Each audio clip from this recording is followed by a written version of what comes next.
Selamat pagi, siang, sore kepada Pak Komar dan juga Bu Nabila. Kami dari kelompok 10 yang beranggotakan Najwa Eliva dan juga Retno Ayu Cahyaningrum akan menjelaskan tugas 3 kami yang akan membahas scheduling nurse dan juga water conveyance. Yang pertama untuk soal scheduling nurse. Jadi pada soal ini diketahui kalau ingin dilakukan penjadwalan untuk perawat kardiologi dengan satu hari kerja dibagi menjadi 2 periode dengan masing-masing periodenya itu 2 jam. Dan juga jumlah total perawat itu harus relatif tinggi di pagi hari sehingga pada soal ini akan ada 2 pertanyaan. Dan berikut untuk sets dari soal ini, yaitu ada time period, kemudian number nurse yang mulai bekerja pada tiap periodenya, dan juga eh, jumlah perawat yang akan bekerja. Kemudian di sini ada parameter yang akan digunakan pada soal ini. Dan kemudian untuk pertanyaan pertama yaitu untuk menentukan jumlah minimum perawat yang diperlukan. Dengan catatan bahwa perawat yang bekerja itu sebanyak 8 jam per hari dan berhak istirahat 2 jam setelah bekerja selama 4 jam. Kemudian di sini ada tabel decision variable yaitu ada jumlah perawat, kemudian juga interval waktunya. Dan berikut adalah objective functionnya, di mana soal di pertanyaan pertama ini kita ingin meminimalisasi jumlah perawat yang bekerja pada periode waktu T. Dan berikut constraint dari eh, pertanyaan pertama. Yang pertama itu ada constraint kebutuhan personel di setiap periodenya. Kemudian yang kedua ada constraint untuk tiap periode. Dan juga yang ketiga ada constraint bilangan bulat atau integer. Dan berikut problem illustration untuk pertanyaan satu ini. Kemudian dengan eh, menggunakan Python, diketahui kalau terdapat parameter data, yaitu ada nt, time, juga request, dan juga work. Dan juga kita tentukan decision variable, objective function, dan juga constraint-nya dengan coding berikut. Dan berikut untuk penyelesaian modelnya dan juga solusi dan hasil. Dan dari hasil analisis eh, berdasarkan perhitungan yang telah dilakukan, hasil total minimum perawat kardiologi yang dibutuhkan itu sebanyak 100 orang dengan tiap periodenya itu dimulai dari periode ke 0 itu dibutuhkan sebanyak 0 perawat, kemudian 14, kemudian 5, 20, dan seterusnya. Kemudian untuk pertanyaan kedua, eh, dari pertanyaan sebelumnya, ternyata layanan ini hanya memiliki 80 perawat, sehingga diusulkan sebagian perawatnya itu bekerja 2 jam tambahan per hari. Dan 2 jam tambahan ini langsung mengikuti 4 jam terakhir tanpa adanya istirahat. Sehingga pada pertanyaan kedua ini ingin ditentukan jadwal para perawat di layanan yang diminimalkan jumlah yang kerjanya itu lembur. Kemudian pada stable decision variable terdapat jumlah perawat yang mulai bekerja dan juga jumlah perawat yang akan bekerja lembur. Kemudian untuk objective functionnya, kita ingin meminimalisasi jumlah perawat yang harus bekerja lembur atau overtime. Kemudian terdapat constraint. Yang pertama terdapat constraint total perawat. Yang kedua ada constraint banyaknya perawat yang lembur. Kemudian yang ketiga ada constraint kebutuhan perawat per periode. Dan keempat ada constraint bilangan bulat, bulat atau integer. Dan berikut untuk problem illustration-nya. Dan dengan menggunakan Python lagi ditentukan parameter datanya sebagai berikut dengan tambahan itu ada 6 sama dengan 80 orang, di mana itu merupakan jumlah total perawat yang tersedia. Kemudian ditentukan decision variable dan juga objective functionnya sebagai berikut. Dan berikut ada coding untuk masing-masing constraint-nya, yaitu ada batasan jumlah total perawat yang tersedia, kemudian ada batasan kebutuhan perawat tiap periodenya, dan juga ada batasan integer dan lembur. Kemudian ada penyelesaian model dan juga solusi dan untuk menampilkan hasilnya. Kemudian eh, dihasilkan total minimum perawat kardiologi yang lembur adalah minimal itu sebanyak 40 orang. Dan kemudian pada soal ini dilakukan sensitivity analysis di mana untuk melakukan sensitivity analysis pada model optimasi ini setelah solusi optimal ditemukan, kita bisa melihat bagaimana perubahan pada parameter model seperti kebutuhan jumlah perawat atau eh, request-nya atau batas waktu kerja perawat atau work akan mempengaruhi solusi optimal. Kemudian eh, hasil dari kode pertama ini menunjukkan kalau perubahan total kebutuhan perawat berdasarkan dua skenario, yaitu modifikasi nilai REQ ini berpengaruh langsung terhadap jumlah perawat yang harus disediakan tiap periodenya. Di mana pada skenario yang dilakukan, total perawat ini berubah di mana meningkat menjadi 75 orang. Kemudian untuk sensitivity analysis yang kedua yaitu mengubah pola shift waktu kerja perawat atau worknya.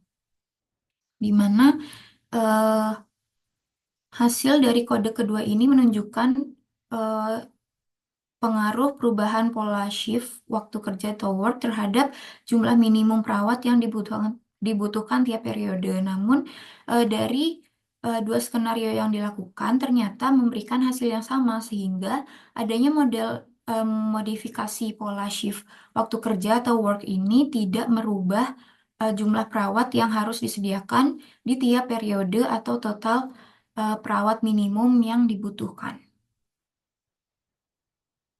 Dan untuk soal kedua akan dijelaskan oleh Najwa.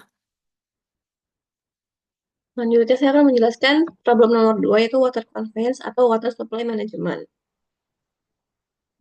Ini next.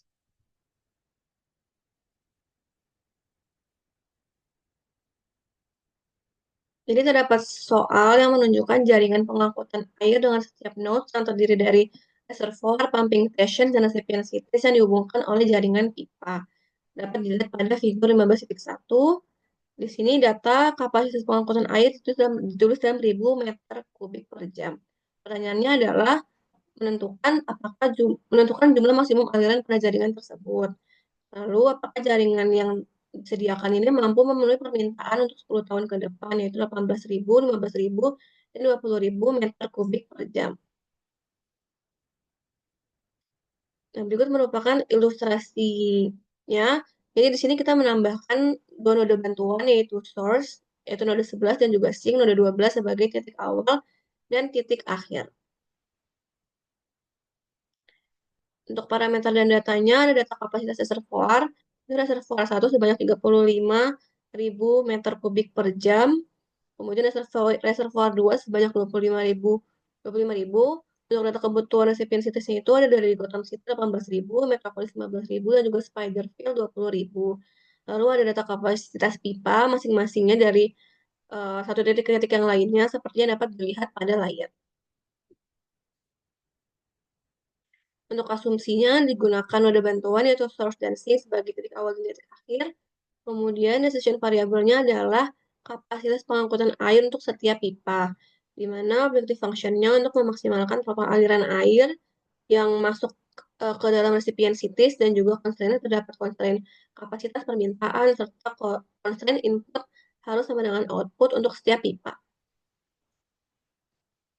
Untuk notasi matematikanya ada nodes yang anggota himpunannya ada 12, ada arcs anggota himpunan ada 17, kemudian ada source sama dengan node 11, ada sink sama dengan node 12, dan juga ada cap and M atau kapasitas setiap arc dari N ke M. N itu dari titik awal ke M itu titik tujuannya.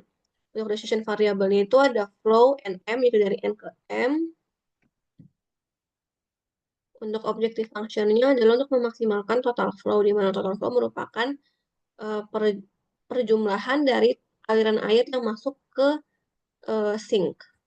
Untuk constraint-nya ada yang pertama, aliran air tidak boleh melebihi kapasitas, sehingga tandanya itu adalah kurang dari sama dengan.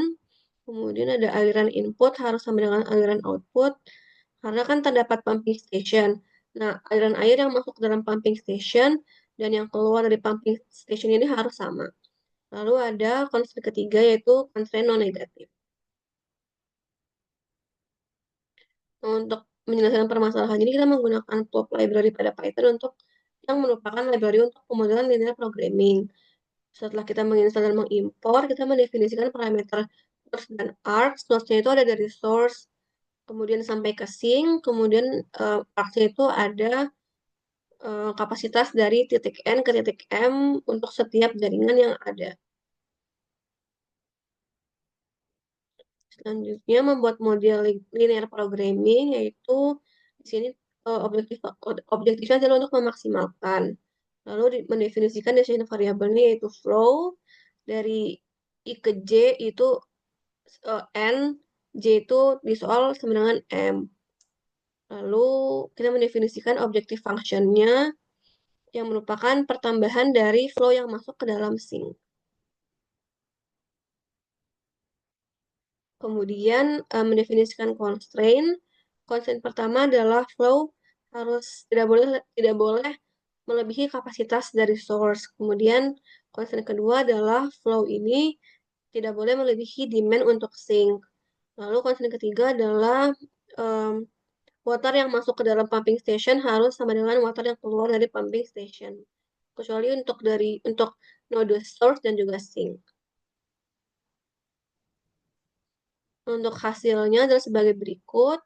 Dapatkan hasil bahwa maksimum flow-nya adalah 52.000 meter kubik per jam.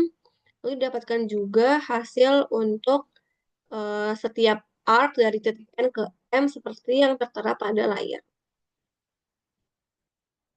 Berikut merupakan ilustrasi dari hasil yang diperoleh.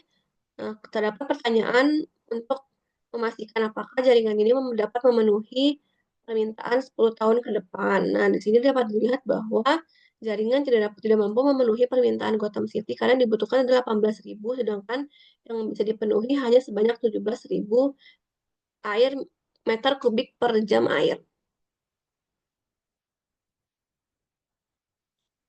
Selanjutnya dilakukan juga sensitivity analysis untuk mengetahui pengaruh dari satu parameter terhadap um, hasil optimumnya. Di sini yang akan diubah adalah kapasitas reservoir. Um, Gimana yang akan diubah itu adalah berarti targetnya dari source ke reservoir 1 dan juga dari source ke reservoir 2. Dilakukan sensitivity analysis untuk um, ketika diubah nilainya itu secara bersamaan, yaitu dua-duanya diubah dan juga secara terpisah. Jadi itu yang pertama, kalau yang reservoir 1 diubah, yang reservoir 2 diubah, sehingga menghasilkan nilai next. Nah, untuk hasil yang keduanya diubah secara simultan, dapat dilihat bahwa kapasitas ini ketika diturunkan, maka akan menyebabkan aliran aliran yang masuk ke dalam reservoir ini juga mengalami penurunan. Sedangkan apabila kapasitasnya ditingkatkan, dapat dilihat bahwa tidak terjadi perubahan hasil optimal. Nah, hal ini disebabkan oleh terdapat batasan dari kapasitas setiap pipa pada pumping stations. Oleh karena itu, meskipun kapasitasnya diubah karena restriksi dari pipa ini, maka yang sampai ke resipien sitis tidak dapat ditingkatkan. Nah, untuk yang non simultan atau yang diubah satu persatu, dapat dilihat juga apabila dia diturunkan kapasitasnya, maka hasilnya juga menurun, tapi tidak sebanyak ketika terjadi perubahan secara simultan. Sekian presentasi pengerjaan tugas 2 dari kelompok 10. Terima kasih.